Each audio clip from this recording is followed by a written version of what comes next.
There is a war for your soul, and it is being fought with your own emotions. You have felt it, haven't you? The sudden volcanic eruption of anger that leaves a trail of broken trust and quiet regret. The cold, paralyzing grip of fear that whispers poison into the ear of your ambition. The heavy, grey fog of sadness that smothers the fire of your vitality. You lose control. You say things you don't mean. You fail to do the things you promised you would. And in the quiet aftermath, when the storm has passed, you are left with a bitter taste in your mouth, the taste of shame, the shame of being a slave to your own inner chaos. In the next 10 minutes, the great and terrible philosopher Friedrich Nietzsche will show you how to stop being a slave to your emotions and become their master. You will understand the profound difference between repressing your feelings and sculpting them into instruments of power. And you will receive the one question that instantly exposes whether you are living as a creator of your own life or merely reacting to it. This is not a video about feeling less. It is a video about feeling more, but with power, with intention, and with the kind of self-mastery that commands the silent, unshakable respect of the world. Because as Nietzsche knew, the world does not respect those who are hostages to their own emotional hurricanes. It respects those who can stand in the eye of the storm and command the winds. Part 1. The Sculptor and the Stone. Most people live their lives in a state of profound misunderstanding about their own emotions. They see them as enemies to be conquered, as inconvenient truths to be repressed, as signs of weakness to be hidden from the world. The modern world, with its obsession with positivity and its fear of discomfort, has taught us to be ashamed of our own inner darkness. We are told to think positive, to let it go, to be happy. And so we try. We try to smile when we are angry. We try to be brave when we are terrified. We try to be cheerful when we are heartbroken. We become masters of the polite facade, the social mask, the carefully curated performance of a life that is not our own. But Nietzsche would say, this is the path of the slave. It is the path of repression, not mastery. And repression is a fool's game, because the emotions you try to bury do not die. They go underground. They fester in the darkness of your unconscious. They gather strength, and they will erupt sooner or later in ways that are far more destructive than the original feeling ever was. The anger you repressed at your boss comes out as a sarcastic comment to your partner. The fear you refuse to acknowledge about your career comes out as a chronic, low-grade anxiety that poisons your sleep. The sadness you never allowed yourself to feel for a past loss comes out as a persistent, inexplicable emptiness that no amount of success can fill. Nietzsche saw emotions not as enemies, but as raw material. He saw them as the sculptor sees the block of marble, a chaotic, unformed mass of pure potential. To repress the emotion is to hide the marble in the basement, to pretend it doesn't exist. But to master the emotion is to pick up the chisel and the hammer. It is to look at the raw, brutal, and often terrifying reality of what you are feeling, and to decide what you will create with it. This is the great art of self-mastery. It is the ability to feel the full force of your anger, to let it surge through your body like a river of fire, but to choose not to be consumed by it. It is to take that raw, explosive energy and channel it into a laser-like focus, into a relentless drive to achieve your goals, into the courage to speak a difficult truth. It is to feel the cold hand of fear on your shoulder, to acknowledge its presence, to listen to its warning, but to refuse to let it be the master of your decisions. It is to take the energy of fear and transform it into prudence, into careful planning, into a heightened state of awareness. It is to feel the deep, pulling tide of sadness, to allow it to wash over you, to honor the loss that it represents, but not to drown in it. It is to take the raw material of your sorrow and transform it into empathy, into art, into a profound understanding of the human condition. This is not repression. This is alchemy. It is the transformation of the base metal of your raw, chaotic feelings into the gold of a powerful, integrated, and self-possessed soul. There is a story about the Stoic philosopher Marcus Aurelius that perfectly illustrates this principle. As Emperor of Rome, Marcus faced constant provocation from treacherous senators, from incompetent generals, from the endless demands of a crumbling empire. He could have raged. He had every right to. He had the power to. But instead, he wrote in his private journal, night after night, about the practice of equanimity, of remaining unmoved, of choosing his response rather than simply reacting. The result was not a cold, emotionless man. It was a man of extraordinary depth and feeling who had learned to be the sculptor of his own inner world. He felt everything, but he was ruled by nothing. This is the model. This is the ideal. Not the suppression of feeling, but the mastery of it. Not the cold, dead face of the man who has killed his own inner life, but the quiet, steady eyes of the man who has learned to look into the storm and remain still. And this is why the world respects the person who has mastered their emotions. Because we instinctively recognize the difference between the person who is pretending not to feel and the person who feels everything but is not ruled by it.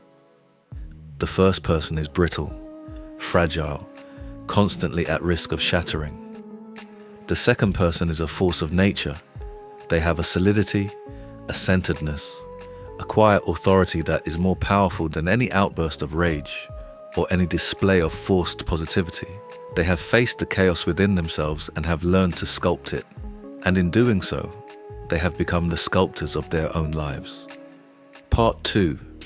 The active and the reactive man.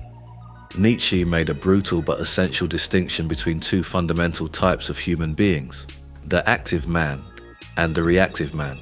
This is not a judgment, it is a diagnosis. It is a way of understanding the fundamental orientation of a person's soul towards the world. The reactive man is the default state of humanity. He is a creature of his environment. His life is a series of reactions to external stimuli. If someone praises him, he feels good. If someone insults him, he feels bad.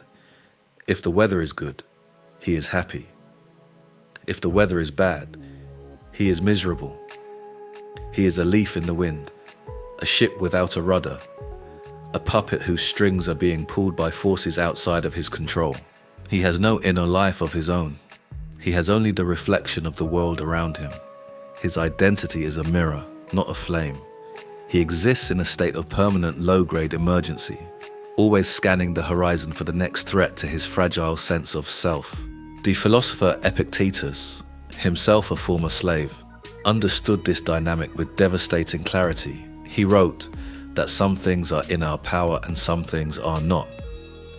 The reactive man spends his entire life trying to control the things that are not in his power, the opinions of others, the events of the world, the behavior of people around him. And because he cannot control these things, he is perpetually frustrated, perpetually anxious, perpetually at war with reality. He is, in the most literal sense, a slave, not to a master, but to his own unexamined reactions. His emotional life is a roller coaster, a chaotic series of peaks and valleys determined by the whims of fortune and the opinions of others. And because he is constantly reacting, he never creates. His energy is consumed by the endless task of defending himself, of justifying himself, of managing the impressions of others, of seeking approval and avoiding disapproval. He is a slave to the good opinion of the herd. And the herd, as Nietzsche knew, is a fickle and merciless master. The reactive man is therefore always in a state of low-grade anxiety, of quiet desperation, because he has outsourced his sense of self-worth to a world that does not care about him. He believes he is being authentic when he explodes with rage at a perceived slight. He believes he is being sensitive when he collapses into a puddle of self-pity at the first sign of criticism. But Nietzsche would say he is simply being weak. He is demonstrating to the world that he has no center, no inner core of self-possession. He is showing that anyone or anything can become his master simply by knowing which emotional button to push. The active man, by contrast, is a creator. He is the source of his own values, the author of his own life. He also feels the full spectrum of human emotions, but he is not defined by them. His actions are not reactions to the world, they are expressions of his own will. He does not ask the world for permission to be who he is. He does not seek the approval of the herd. He has his own internal compass, his own sense of purpose, his own law. When the active man feels anger, he does not simply lash out. He asks himself, what is this anger telling me? What boundary has been crossed? What value has been violated? And what creative, powerful action can I take to address this? When he feels fear, he does not run and hide. He asks, what is this fear protecting me from? Is it a wise warning? Or is it simply the voice of my own smallness? And what is the courageous choice here? He is the eye of the storm. He is the calm center in the midst of chaos. And this is the source of his power. This is the source of the genuine, unshakable respect that he commands. People are drawn to the active man, not because he is perfect, not because he is without feeling, but because he has a solidity, an integrity, a sense of being the master of his own inner kingdom. He is not a leaf in the wind. He is the mountain that stands firm against it. This is not a matter of genetics or of fate. It is a choice. It is a discipline. It is the daily, hourly practice of choosing to act rather than to react. It is the practice of catching yourself in the moment of emotional impulse, of taking a breath, of creating a space between the stimulus and your response. And in that space, in that sacred pause, lies your freedom. In that space lies the power to choose who you will be.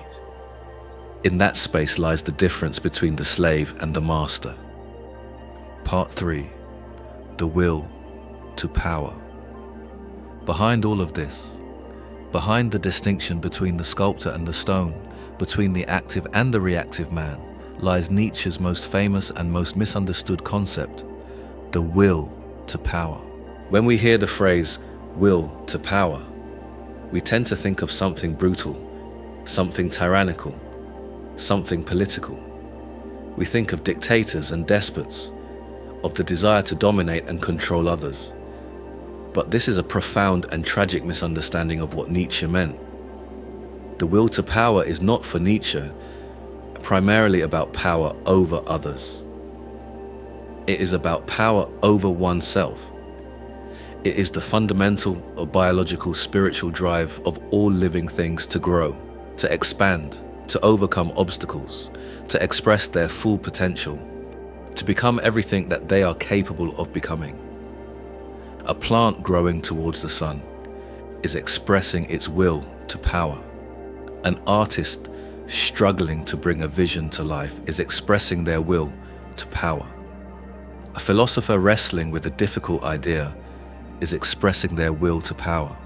It is the creative, life-affirming force that pushes against all limitations, all inertia, all that would hold us back and keep us small.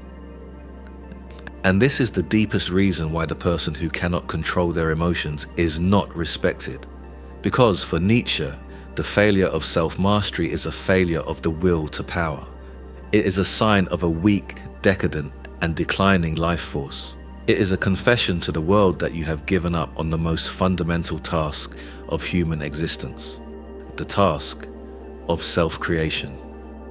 To be a slave to your emotions is to be a passive thing, a thing that is acted upon by the world.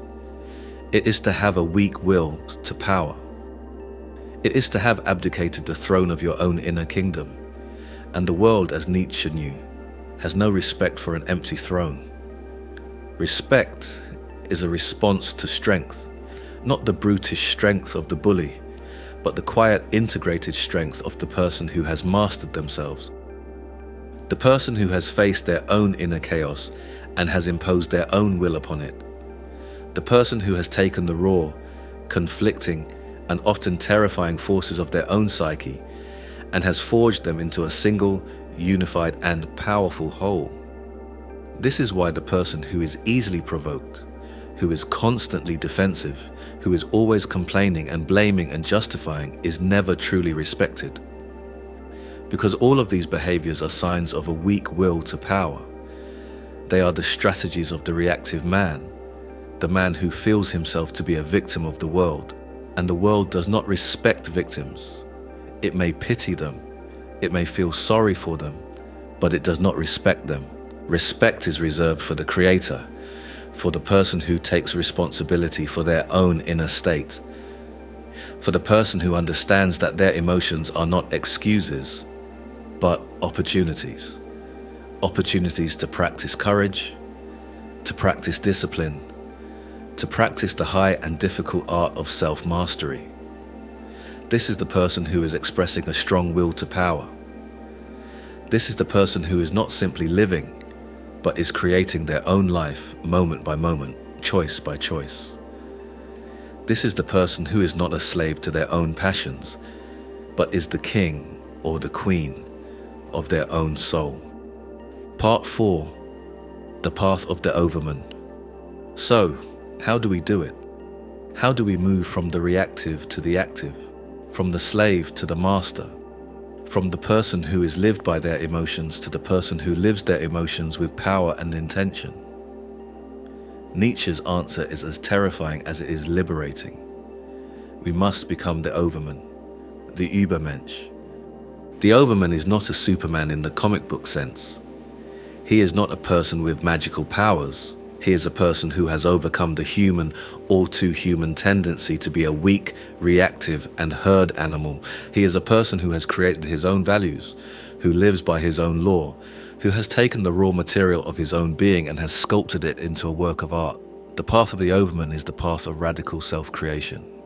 And it is a path with several clear, practical, and life-altering steps. First, you must practice the art of the sacred pause. This is the foundation of all self-mastery. When you feel the surge of a powerful emotion, anger, fear, desire, you must train yourself not to react immediately. You must create a space, a moment of conscious awareness between the feeling and your action. In that space, you ask the question, who is in charge here? Is it me, or is it this feeling? This simple practice, repeated hundreds of times a day, is the beginning of freedom. It is the act of taking your hand off the hot stove of unconscious reaction. Second, you must become a student of your own emotions. You must stop judging them as good or bad and start seeing them as information. Your anger is information. What boundary has been crossed? What value is being threatened? Your fear is information. What are you truly afraid of losing? What is the worst case scenario, and can you handle it? Your sadness is information. What have you lost? What needs to be mourned? You become a detective of your own soul, a curious and compassionate observer of your own inner world. Third, you must find a creative outlet for your emotional energy. Nietzsche believed that the will to power is fundamentally a creative force. If you do not give it something to create, it will turn destructive. You must find a way to take the raw energy of your emotions and transform it into something. Write, paint, build a business, run a marathon, learn a new skill. It does not matter what it is, as long as it is a channel for your power, a way of taking the chaos within you and imposing your will upon it, of giving it form and shape and direction. Fourth, and most importantly, you must embrace the philosophy of amor fati, the love of your fate. You must learn to say yes to everything that happens in your life, the good and the bad, the pleasure and the pain, the triumph and the tragedy. You must understand that every obstacle is an opportunity to practice your strength, Every failure is a lesson in resilience. Every moment of suffering is a chance to forge a deeper and more powerful soul. The overman does not wish for an easy life. He wishes for a life that will demand everything he has. A life that will force him to become the strongest, wisest, and most powerful version of himself. There is a fifth step, and it may be the most important of all. You must learn to distinguish between the emotions that are yours and the emotions that have been given to you. Many of the feelings that drive our reactive behavior are not even our own. They are inherited. They are the emotional residue of our parents' unresolved wounds, of our culture's unexamined assumptions, of the social conditioning that has been layered onto us since birth. The anger you feel when you are criticized may not be a response to the criticism itself. It may be the echo of a childhood in which criticism meant rejection, in which rejection meant abandonment, in which abandonment meant the end of love.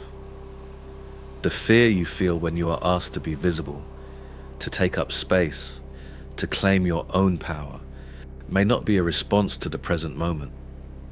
It may be the voice of a family system that taught you that ambition was dangerous, that standing out was unsafe, that the nail that sticks up gets hammered down. Nietzsche called this the problem of inherited values. He saw that most people do not actually live by their own values. They live by the values that were handed to them by their parents, their culture, their religion, their social class.